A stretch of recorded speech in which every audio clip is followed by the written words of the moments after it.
Hello, welcome to this another class where we are learning more about liberation and other aspects of liberation, i.e., whether it's Daniel and other books in the Bible.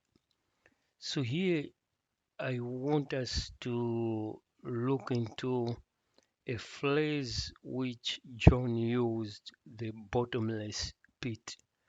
For quite some time, I didn't know what bottomless pit is, but through some research, it's possible beyond reason of doubt what bottomless pit is. So I'll try to um, put the revelation or the insights of what bottomless pit means. It's up to you to disregard it or to accept it, but let's go into it. So I've got my, let me get my pen here so I can walk you through this diagram you are seeing here. So let's start from the first chapter. So we are in Liberation.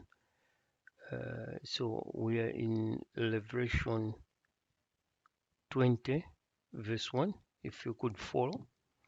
So it reads, and I saw the I saw, that's John. That's John who saw this vision. So John saw an angel. The angel is coming down from heaven. So imagine with me, that's heaven. Then the angel is coming down to earth. This is our earth there. Having key. So if you are going to have a key, let's say for your house, home, that means you can open and close. You have got the authority to open that house to go in and also to close that door. So the angel had the authority there. Now, instead of a house here, as I'm mentioning, is the house is called the bottomless pit. Now, this is a little bit tricky, but if you were John living in the Roman times, you have got no shadow of a doubt what this bottomless pit is. So bottomless, it means it has got a bottom, but there is nothing underneath. So how can, where can we find the bottomless pit? Because the leading verse here towards the end, it says, and a great chain in his hand. So this is typical to chain a prisoner into a dark corner or somewhere. In Roman times, they never had prison as we have today.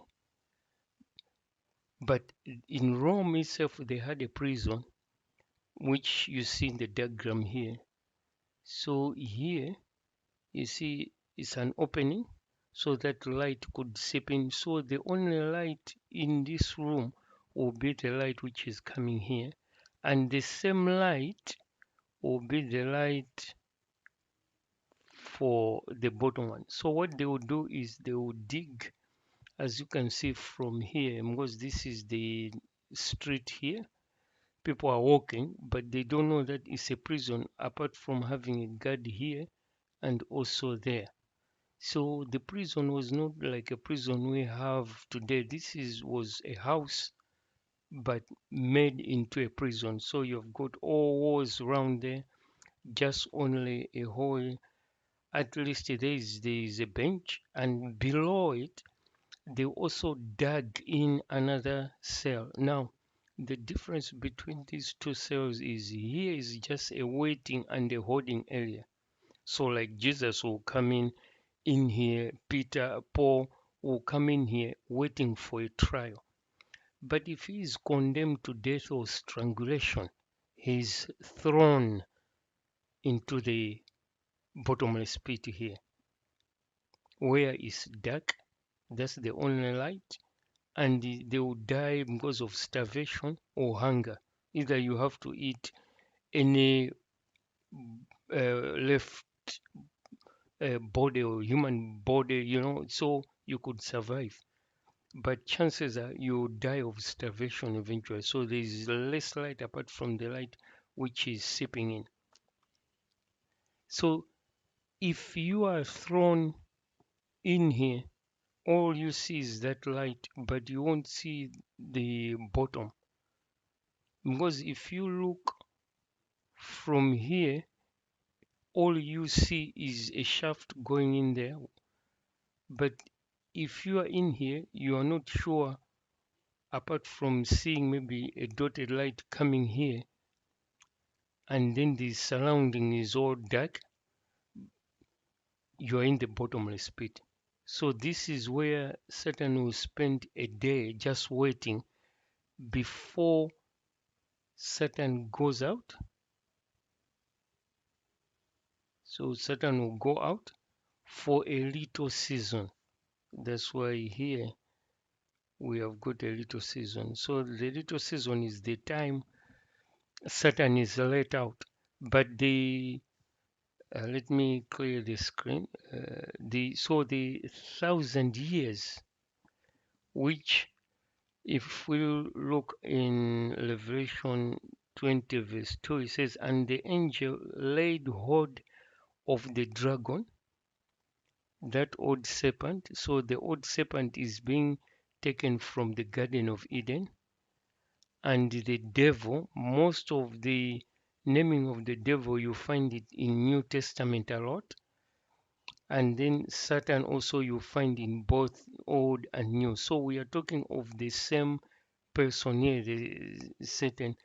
The so and he, the angel which came from the angel mentioned in Revelation 20 verse 1, this angel is the one who had authority over Satan to bound him for a day and throw him in the pit there.